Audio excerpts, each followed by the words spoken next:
நிமிர்ந்த நன்னடை, நேர்கொண்ட பார்வையும், நிலத்தில் யாருக்கும் அஞ்சாத நெறிகளும், திமிர்ந்த ஞானச்செருக்கும் இருப்பதால் செம்மை மாதர் திரும்புவதில்லையாம் என்ற பாரதியின் வரிகளுக்கு ஏற்ப புதுமை பெண்ணாக வாழ்ந்து ஒட்டுமொத்த தமிழ்நாட்டையும் தனியொரு பெண்ணாக ஆட்சி செய்து இந்தியாவையே திரும்பி பார்க்க வைத்தவர் தான் தமிழ்நாட்டின் முன்னாள் முதலமைச்சரான செல்வி ஜெயலலிதா அவர்கள். ஒரு நடிகை நாடாளும் முதல்வரானது எப்படி? அதை பற்றிய சுவாரஸ்யமான சிறிய தொகுப்பு தான் இந்த காணொளி.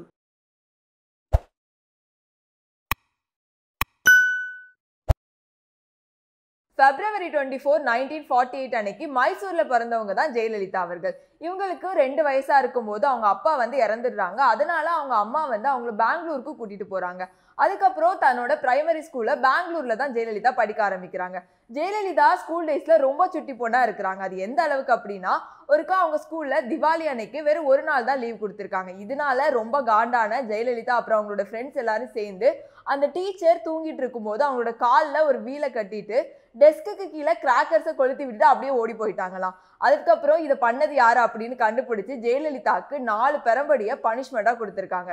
இந்த அளவுக்கு ரொம்ப சுட்டி பொண்ணாதான் ஜெயலலிதா அவங்களோட ஸ்கூல் டேஸ்ல இருந்திருக்காங்க. அதுக்கப்புறம் ஜெயலலிதா அவங்க அம்மாவோட சென்னைக்கு குடியேறாங்க. சென்னையில சர்ச் பார்க் கான்வென்ட்ல தான் அவங்களோட ஸ்கூல் டேஸை அதுக்கப்புறம் கண்டினியூ பண்றாங்க.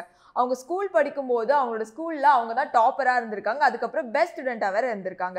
அதுக்கப்புறம் ஜெயலலிதா அவர்கள் ஸ்டெல்லா மேரிஸ் காலேஜ்ல அவங்களோட கல்லூரி படிப்பை தொடர்றாங்க. ஜெயலலிதாவோட கனவு என்பது சட்டம் படிச்சு ஒரு அட்வொகேட் ஆகணும் அப்படிங்கிறது தான். ஆனா அவங்களோட வீட்டுல ரொம்ப ஃபைனான்சியல் ப்ராப்ளம். அதனால ஜெயலலிதாவை நடிக்க அழைக்கிறாங்க அவங்களோட அம்மா. ஏன்னா அவங்க அம்மாவும் ஏற்கனவே ஒரு நடிகையா தான் இருக்கிறாங்க.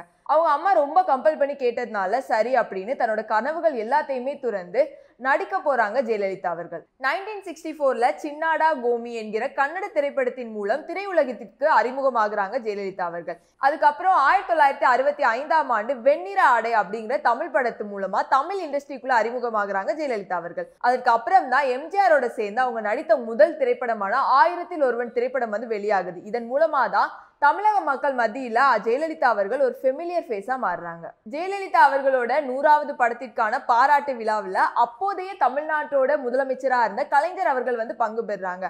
அப்போ கலைஞர் ஜெயலலிதாவை பார்த்து என்ன சொன்னாங்க அப்படின்னா, நடிப்புக்கு இலக்கணம் வகுத்தவர் ஜெயலலிதா அப்படின்னு ஜெயலலிதா அவர்களை பாராட்டியிருந்தாங்க. 1980ஆம் ஆண்டு வெளிவந்த நதியை தேடி வந்த கடல் தான் ஜெயலலிதா அவர்கள் கடைசியா நடித்த திரைப்படம். கிட்டத்தட்ட 115 திரைப்படங்கள்ல ஜெயலலிதா அவர்கள் நடிச்சிருக்காங்க. ஜெயலலிதா அப்புறம் எம்ஜிஆர் இவங்க இருவரும் சேர்ந்து நடித்த பல படங்கள் எல்லாம் மாபெரும் வெற்றி பெற்றது. அதற்கு பிறகு 80கள்ல தன்னோட திரை வாழ்க்கைக்கு முற்றுப்புள்ளி வைத்த ஜெயலலிதாவை எம்ஜிஆர் அவர்கள் அரசியலுக்கு அழைத்துட்டு வராங்க.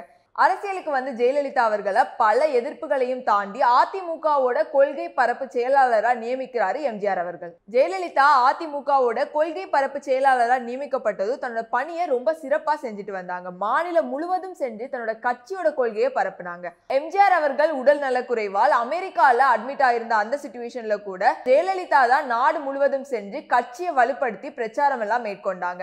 அப்ப நடந்த அந்த தேர்தலில் கூட அதிமுக வலுவான ஒரு வெற்றி பெற்றது. ஆனா ஜெயலலிதாக்கு எதிராக உள்கட்சி அதாவது அதிமுக கட்சிக்குள்ளேயே பல பொறாமைகள் எல்லாம் இருந்துச்சு. அதனால கொள்கை பரப்பு செயலாளர் என்கிற பதவியில இருந்து நீக்கப்படுறாங்க ஜெயலலிதா அவர்கள். 1987ல எம்ஜிஆர் அவர்கள் மரணிக்கிறாங்க. எம்ஜிஆரோட உடலை தாங்கி வந்த அந்த ராணுவ வாகனத்துல இருந்து வலுக்கட்டாயமா ஜெயலலிதா அவர்கள் கீழே இறக்கி விடப்படுறாங்க. அதிமுகவோட கட்சியில் சில பேர் ஜெயலலிதா அவர்களை புறக்கணிச்சுட்டு எம்ஜிஆரோட மனைவியான ஜானகி அம்மாவோட அதிமுகவோட தலைமை பொறுப்புக்கு கொண்டு வராங்க. அதன் பின் ஜெயலலிதா தான் எம்ஜிஆரோட அரசியல் வாரிசு அப்படிங்கறத நிரூபிக்கிறாங்க. ஜானகி அம்மாவே வீடு தேடி ஜெயலலிதா கிட்ட கட்சியோட தலைமையை ஒப்படைக்கிறாங்க. அதிமுக திமுகவை எதிர்த்து தேர்தலை சந்திக்குது. அந்த தேர்தலில் அதிமுக தோல்வி அடையுது. ஆனா தமிழ்நாட்டோட முதல் பெண் எதிர்கட்சி தலைவர் என்கிற அந்தஸ்தை பெற்றாங்க ஜெயலலிதா அவர்கள். 1989ஆம் ஆண்டு மார்ச் 25ஆம் தேதி சட்டமன்றத்துல ஒரு கலவரம் நடக்குது.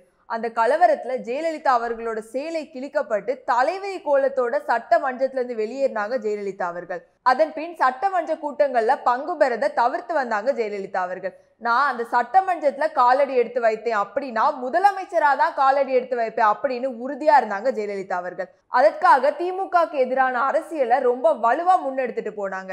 அதிமுகவோட ஒரே எதிரி திமுக தான் அப்படின்னு எம்ஜிஆர் செட் பண்ணி வச்ச அதே நரேட்டிவ்ல கொஞ்சம் கூட மாறாம ஜெயலலிதா அவர்கள் பயணித்தாங்க. 1999ஆம் ஆண்டு தமிழ்நாட்டில் நடந்த சட்டமன்ற தேர்தலில் வெற்றி பெற்று தமிழ்நாட்டோட முதலமைச்சரா ஜெயலலிதா அவர்கள் முடிசூட்டப்பட்டாங்க. அப்போ அவங்க வயது வெறும் 42 மட்டும்தான். எம்ஜிஆர் இருந்ததுக்கு அப்புறம் அதிமுக என்கிற கட்சியே இருக்காது அப்படின்னு சொல்லி வந்த அந்த குரல்களுக்கு மத்தியில அதிமுகவை ஆளும் கட்சியாவே உட்கார வைத்தாங்க ஜெயலலிதா அவர்கள். தமிழ்நாட்டோட சீஃப் மினிஸ்டரா ஜெயலலிதா அவர்கள் ஆனதும் அவங்க வாங்கின சம்பளம் வெறும் ₹1 மட்டும்தான். எனக்கு ₹1 சம்பளம் போதும் அப்படின்னு ஜெயலலிதா அவங்களே சொன்னாங்க.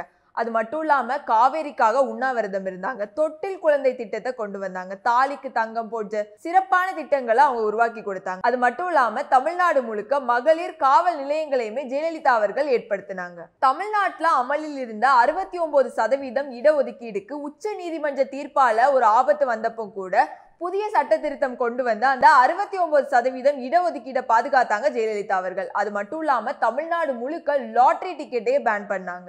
தமிழ்நாட்டோட முதலமைச்சரா கிட்டத்தட்ட 16 ஆண்டுகள் ஜெயலலிதா பதவி வகிச்சாங்க. ஆனா இது அவ்வளவு சுலபமா அமையல. நாடு முழுக்க மோடியலை வீசிய பொழுது கூட மோடியா லேடியா அப்படின்னு சூளுரைத்து அந்த தேர்தலில் கூட 37 இடங்களை அதிமுக வென்றது. இதன் மூலமா இந்தியாவுடைய மக்களவையில 3வது மிகப்பெரிய கட்சியா அதிமுகவை நிலைநிறுத்தினாங்க ஜெயலலிதா அவர்கள். தமிழ்நாட்டுல ஆளும் கட்சியா இருந்து தேர்தலில் வெற்றி பெறதெல்லாம் ரொம்ப சிரமமான ஒரு விஷயம். ஆனா அந்த சிரமத்தையும் தாண்டி 2011 மற்றும் 2016 தேர்தலில் தொடர்ந்து இருமுறை வெற்றி பெற்றாங்க ஜெயலலிதா அவர்கள். இப்படியெல்லாம் சுமூகமா போய்கொண்டிருந்த அந்த நேரத்துல தான் உடல்நல குறைவால் அப்பலோல அனுமதிக்கப்படுறாங்க ஜெயலலிதா அவர்கள். கிட்டத்தட்ட 75 நாட்கள் போராட்டத்திற்கு பின்பு டிசம்பர் 5, 2016ஆம் ஆண்டு மரணிக்கிறாங்க ஜெயலலிதா.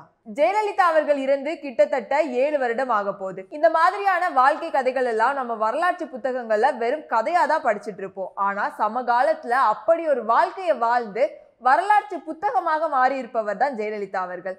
இந்நாள் வரைக்குமே தமிழ்நாடு பல முதலமைச்சர்களை கண்டுள்ளது. ஆனா அந்த முதலமைச்சர்களோட பட்டியல்ல தவிர்க்க முடியாத முதலமைச்சராயிருந்து ஒரு பெண்ணின் பேராண்மையை நிரூபிச்சவங்க தான் ஜெயலலிதா அவர்கள். ஜெயலலிதா அவர்கள் எப்போதுமே சொல்லக்கூடிய அந்த வார்த்தை, மக்களால் நான், மக்களுக்காகவே நான், அந்த வார்த்தை பொய்த்து போகல. உலக தமிழ் சொந்தங்களுக்கு வணக்கம். நான் ராஜவேல் நாகராஜன். பேசு தமிழா பேசு வலையொலியுடைய வளர்ச்சிக்கு நீங்களும் உறுதுணையாக இருக்கணும்னு நினைச்சீங்கன்னா இந்த வீடியோடைய டிஸ்கிரிப்ஷனில் இருக்கக்கூடிய ரேசர் பே லிங்கை கிளிக் பண்ணுங்க. அந்த லிங்க்ல போயிட்டு உங்களுக்கு விருப்பமான தொகையை பேசு தமிழா பேசுவனுடைய வளர்ச்சிக்கு உங்களுடைய பங்களிப்பாக நீங்கள் கொடுக்கலாம். நன்றி, வணக்கம்.